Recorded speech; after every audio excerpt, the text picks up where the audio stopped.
Hello बच्चों, तो खुशखबरी आ चुकी है। आपका यूपी बोर्ड का एग्जाम का डेट्स आ चुके हैं यहाँ पर और रिलीज कर दिया गया है। आज ही रिलीज हुई है, आप सबको पता चल गया होगा अलग अलग जगह से। मैं थोड़ा लेट बना रहा हूँ इस पर वीडियो, आपके पास ये इन्फॉर्मेशन लेट लेके आ रहा हूँ। इसका रीज़न है कि मैं थोड़ा सा सुनिश्चित कर रहा था कुछ और चीज़ों को, थोड़ी सी कंप्लीट जानकारी, भरपूर जानकारी और पूरी सही जानकारी मैं देना पसंद करता हूँ। कभी भी आधी अधूरी सच्चाई में आप लोगों के सामने लेके नहीं आता। तो इस बार भी मैं जो बताने वाला हूँ और जो मैं यहाँ पर आपको दिखाने वाला हूँ, मैं उम्मीद करता हूँ कि वो आपने कहीं अभी तक सुना नहीं होगा या एक साथ पूरा डिटेल में नहीं देखा होगा। तो पूरी जानकारी डिटेल में आपको यहाँ पर मिलने वाली है, ठीक है। तो सबसे पहले तो मैं आपको कुछ इंपॉर्टेंट डेट्स के बारे में बता देता हूँ, इसके बाद मैं डेट शीट पे चलूंगा, ठीक है। पहले इंपॉर्टेंट कुछ डेट्स हैं हमारे पास। तो जैसे मैं बात करूं अगर यूपी बोर्ड एग्जाम के लिए कुछ इंपॉर्टेंट डेट शीट की, जिसमें प्री बोर्ड डेट्स हैं और प्री बोर्ड एग्जाम की डेट्स हैं, उसके साथ साथ प्रैक्टिकल एग्जाम की भी डेट है। तो आप देख सकते हैं कक्षा 12वीं का जो प्रैक्टिकल एग्जाम का डेट है वो भी आ चुका है आपका, जो कि 21 जनवरी से स्टार्ट होकर 28 जनवरी तक चलने वाला है। फेज 1 का अगर आप ध्यान से देखेंगे तो ये 2 फेज में है, फेज 1 का। फिर फेज 2 जो है वो स्टार्ट होता है 29 जनवरी से 5 फरवरी तक। ये प्रैक्टिकल एग्जाम की डेट है। कक्षा 12वीं की डेट आ चुकी है, 10वीं की नहीं आई है प्रैक्टिकल डेट, प्रैक्टिकल एग्जाम की डेट। अच्छा, कक्षा 12वीं और कक्षा 10वीं दोनों की जो प्री बोर्ड परीक्षा की डेट है वो आप देख सकते हैं 16 जनवरी से है। अब आप सोच रहे होंगे कि सर ये फेज 1 और फेज 2 क्या है, तो इसको भी थोड़ा सा एक्सप्लेन कर देता हूं आपको। फेज 1 का मतलब है बेटा कि ये परीक्षा जो होने वाली है प्रैक्टिकल, वो 2 चरण में होने वाली है। फेज का मतलब चरण। और 21 से 28 जनवरी तक जो है वो है आगरा, सहारनपुर, बरेली, लखनऊ, झांसी, चित्रकूट, फैजाबाद, आजमगढ़, देवीपाटन और बस्ती। तो इन जगहों पर अगर देखेंगे तो ये फेज 1 में आ रहे हैं। उसके बाद दूसरे चरण की बात करें, सेकंड फेज की बात करें, जो कि 29 से 5 फरवरी तक है, वो है अलीगढ़, मेरठ, मुरादाबाद, इसके बाद है कानपुर, प्रयागराज, मिर्जापुर, बनारस, गोरखपुर इत्यादि, है ना। तो इस तरह से आप देख सकते हैं कि कक्षा 12वीं का जो प्रैक्टिकल की डेट है वो किस प्रकार से दी गई है और प्री बोर्ड की डेट आपको बताई गई है कि 16 जनवरी से स्टार्ट होगी। अब हम बात करते हैं आपके मुख्य परीक्षा डेट की, मेन एग्जाम कब से हो रहा है उस पर चलते हैं। तो आइए देखते हैं अब मेन परीक्षा डेट्स को। हाँ, तो मेन परीक्षा डेट अगर देखें तो रिलीज जो की गई है माध्यमिक शिक्षा परिषद उत्तर प्रदेश के द्वारा, आपके बोर्ड के द्वारा जो रिलीज की गई है, उसमें देखेंगे तो एग्जाम 16 फरवरी से स्टार्ट है। इधर आपको 10वीं का टाइम टेबल दिख रहा है, इधर आपको 12वीं का टाइम टेबल दिख रहा है। और दो जो है शिफ्ट है, सुबह का और शाम का। तो कुछ एग्जाम सुबह को है, कुछ एग्जाम शाम को है, तो ये भी थोड़ा सा ध्यान रखेंगे आप, ठीक है। तो समय इस प्रकार से दिया है। तो कक्षा 10वीं का हिंदी का पहला पेपर होगा बृहस्पतिवार है जबकि। और अगर देखा जाए तो इंटरमीडिएट मतलब 12th का जो एग्जाम है, 12th का जो एग्जाम है वो सैन्य विज्ञान का होने वाला है सुबह के शिफ्ट में। लेकिन जो शाम का शिफ्ट है उसमें आप देखेंगे तो हिंदी या सामान्य हिंदी जो आपका होता है वो उसका एग्जाम होने वाला है। मतलब कुल मिला के हिंदी सब्जेक्ट का आपका 12वीं वालों का शाम को है और 10वीं वालों का सुबह को है। कुछ डेट्स आपके लिए इंपॉर्टेंट नहीं होंगी अगर आप सिलेबस नहीं ले रखे हैं वो वाला। तो जैसे कि 17 फरवरी को आप देख सकते हैं पाली, अरबी, फारसी ये लैंग्वेज है, या संगीत गायन है सेकंड शिफ्ट में, शाम वाले शिफ्ट में। यहाँ पर भी संगीत गायन, वंदना, नृत्य कला ये वगैरह है, इसका एग्जाम है। और नीचे आप देखेंगे तो इसमें कोई भी ऐसा मेन एग्जाम आपका नहीं है, ठीक है। कृषि शास्त्र वगैरह थोड़ा सा यहाँ पर दे रखा है, अगर आपका कोई भी सब्जेक्ट इसमें से है तो आपका एग्जाम देना है, ठीक है।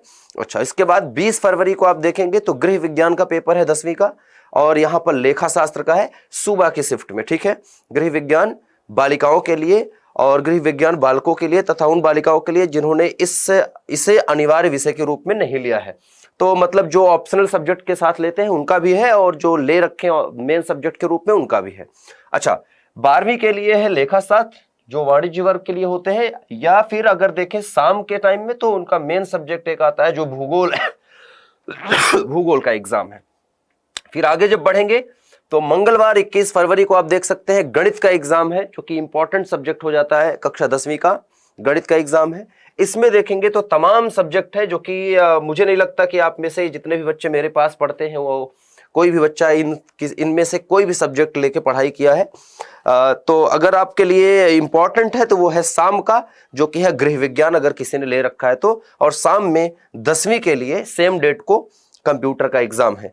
फिर आगे बढ़ेंगे तो आप देख सकते हैं 22 फरवरी को संस्कृत का एग्जाम है कक्षा 10वीं का, और यहाँ पर चित्रकला का एग्जाम है 12वीं का। ठीक है, शाम के समय में संगीत वंदना और यहाँ पर कुछ भाषाओं का एग्जाम है। अगर आप इनमें से कोई भाषा लिए हुए हैं आप या आपकी कोई भाषा है जो आप सीख रहे हैं तो आप इसका एग्जाम देंगे इस तारीख को। ठीक है, इसके बाद 23 फरवरी की बात करें तो 23 फरवरी को आप देख सकते हैं कि यहाँ पर वाणिज्य और सिलाई का एग्जाम है, और यहाँ पर फिर से कुछ भाषा है और कंप्यूटर का एग्जाम है। कंप्यूटर कुछ बच्चे लिए रहते हैं, ज्यादातर बच्चे कंप्यूटर लिए होते हैं, तो उनका एग्जाम आप देख सकते हैं 23 फरवरी को शाम की शिफ्ट में होगा। 24 फरवरी को मॉर्निंग शिफ्ट में 10वीं का कृषि सब्जेक्ट है और 12वीं का कोई भी एग्जाम नहीं है। बात करें शाम के शिफ्ट में तो शाम के शिफ्ट में यहाँ पर कक्षा 10वीं के बच्चों के लिए कुछ यहाँ पर हेल्थ केयर से रिलेटेड कुछ जो सब्जेक्ट चलते हैं उनसे रिलेटेड है ना, कुछ सब्जेक्ट हैं जिनके एग्जाम होने वाले हैं, लेकिन इंपॉर्टेंट सब्जेक्ट यहाँ पर आप देख सकते हैं कक्षा 12वीं के लिए अंग्रेजी है। फिर आगे बढ़ेंगे थोड़ा सा तो आप देख सकते हैं कि 25 फरवरी को यहाँ पर चित्रकला, रंजन कला ये दे रखा है कक्षा 10वीं के लिए मॉर्निंग के शिफ्ट में। और यहाँ पर आप इस मॉर्निंग के शिफ्ट में देखेंगे तो मानव विज्ञान वगैरह बेसिक से जो चिकित्सा विज्ञान वगैरह लेके पढ़ते हैं बच्चे उनके लिए है, कृषि विभाग वगैरह के। शाम के शिफ्ट में आप देखेंगे तो यहाँ पर कुछ नहीं है और यहाँ पर मनोविज्ञान, शिक्षा शास्त्र और तर्कशास्त्र वगैरह है। 27 फरवरी को एक इंपॉर्टेंट एग्जाम होगा कक्षा 10वीं का जो कि विज्ञान है, जो सभी बच्चों को देना होता है लगभग, और यहाँ एनसीसी का एग्जाम होगा अगर आपका है या आपने ले रखा है तो। शाम के शिफ्ट में बहुत इंपॉर्टेंट एग्जाम है कक्षा 12वीं के बच्चों का, जिन्होंने जीव विज्ञान लिया है या गणित लिया है उनका एग्जाम होने वाला है, जो सबसे इंपॉर्टेंट सब्जेक्ट है। अगर देखेंगे तो 27 फरवरी को आपका एग्जाम है, मेन सब्जेक्ट जिसको आप बोलते हैं तो वो 27 तारीख को है। ठीक है, 16 तारीख से स्टार्ट है, 27 तारीख को है, मतलब 11वें दिन है एक तरह से आप देखेंगे तो। अच्छा, 28 तारीख को आप देखेंगे तो यहाँ पर फिर से ऐसे बहुत सारे जो है सब्जेक्ट है अगर आपने ले रखे हैं जो उद्यम से रिलेटेड सब्जेक्ट होते हैं। ठीक है, जैसे कीट पालन वगैरह है, रेशम पालन वगैरह है, अकाउंटेंसी है ना, ऐसी चीजें अगर आपने पढ़ रखी हैं या ले रखे हैं सब्जेक्ट तो आपका एग्जाम है। अदरवाइज आप कक्षा 10वीं में देखेंगे तो कुछ नहीं है। शाम के समय में आप देखेंगे यहाँ पर नागरिक शास्त्र है जो कि इंपॉर्टेंट सब्जेक्ट है आपका। बाकी वनस्पति विज्ञान वगैरह है, जिसका भी सब्जेक्ट है वो दे सकता है। 10वीं में कोई एग्जाम नहीं है। 10वीं का एग्जाम अंग्रेजी का होगा 1 मार्च को, आप देख सकते हैं मॉर्निंग शिफ्ट में, और 1 मार्च को शाम को 2 बजे से है ना एग्जाम होगा आपका भौतिक विज्ञान का, मेरे सब्जेक्ट का जो मैं पढ़ाता हूं आपको। तो काफी टाइम है, मैं आपको तैयार कर रहा हूं। वैसे तो मैं फरवरी से पहले तैयार कर दूंगा आपको। अर्थशास्त्र भी है यहाँ पर, अगर अर्थशास्त्र वाले बच्चे हैं तो वो अर्थशास्त्र का एग्जाम देंगे, भौतिक विज्ञान वाले भौतिक विज्ञान देंगे। ठीक है, तो इस प्रकार से आप देख सकते हैं। और फिर आगे चलेंगे 2 मार्च को, तो यहाँ पर अब कुछ ज्यादा बचा नहीं है, बस लैंग्वेज बची है। यहाँ पर भी बेसिक से चीजें हैं, इसको आप पढ़ेंगे। बहुत सारे सिलेबस होते हैं क्योंकि यूपी बोर्ड में बहुत सारा है, तो आप सारी चीजें चेक कर लेंगे। मेन सब्जेक्ट को मैं बता देता हूँ, जिसका इतिहास है या कृषि भौतिकी वगैरह ले रखा है उसका आप देख सकते हैं एग्जाम होने वाला है 2 मार्च को शाम की शिफ्ट में। 3 मार्च को आप देखेंगे सामाजिक विज्ञान का है कक्षा 10वीं का, और 3 मार्च को सुबह कोई एग्जाम, खास एग्जाम जो मेन सब्जेक्ट होता है वो मुझे देखने को नहीं मिल रहा है कक्षा 12वीं का, शाम में देखने को मिल रहा है। जिसने संस्कृत ले रखी है या फिर कृषि रसायन विज्ञान वगैरह ले रखा है उनका है। ठीक है, अब आगे चले अगर थोड़ा सा तो 4 मार्च को आपको देखने को मिल रहा है कि 10वीं में कुछ नहीं है, 12वीं में कुछ धुलाई वगैरह है, सज्जा वगैरह, रंगाई वगैरह, बेकिंग वगैरह, इनसे रिलेटेड अगर आपने कोर्स लिया था तो उसका एग्जाम है, प्रिंटिंग वगैरह।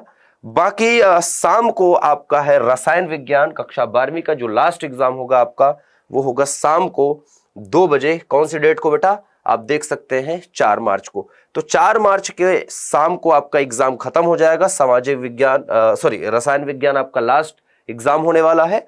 और समाज शास्त्र जिन बच्चों का है, क्योंकि समाज शास्त्र भी एक इंपॉर्टेंट सब्जेक्ट होता है, आर्ट और कॉमर्स में बच्चे भी होते हैं बहुत सारे, तो उनके लिए भी ये इंपॉर्टेंट सब्जेक्ट है। बाकी साइंस के लिए बच्चों की अगर मैं बात करूं तो रसायन शास्त्र जो है सबसे लास्ट सब्जेक्ट होगा जिसका एग्जाम होगा। ठीक है, 4 मार्च को। तो ये डिटेल में थोड़ी सी खबर थी कि आपको सारी डेट्स बता दूं। प्री बोर्ड की भी बताया मैंने डेट आपको मैंने प्रैक्टिकल डेट भी बता दी, आपको मैंने मेन एग्जाम की डेट भी बता दी है। तो तैयारी में लगे रहेंगे और सारी चीजें, सारी प्लानिंग है हमारे पास। आपको पहले से चीजें दी जा रही है, 1 शॉट रिवीजन हो चाहे चाहे प्रीवियस ईयर क्वेश्चन हो, चाहे एमसीक्यूज हो, हर संभव प्रयास किया जा रहा है आपको तैयार करने का। आपके लिए मेहनत कर रहा हूँ, बीमार होने पर भी कर रहा हूँ, करता रहूँगा और लड़ते रहेंगे हम साथ में, जैसे आप लड़ रहे हैं अपने बोर्ड एग्जाम से। मैं भी थोड़ा सा लड़ ही रहा हूँ खुद से। तो फिर से मिलेंगे क्लास में, तब तक के लिए अपना ध्यान रखें। Bye bye.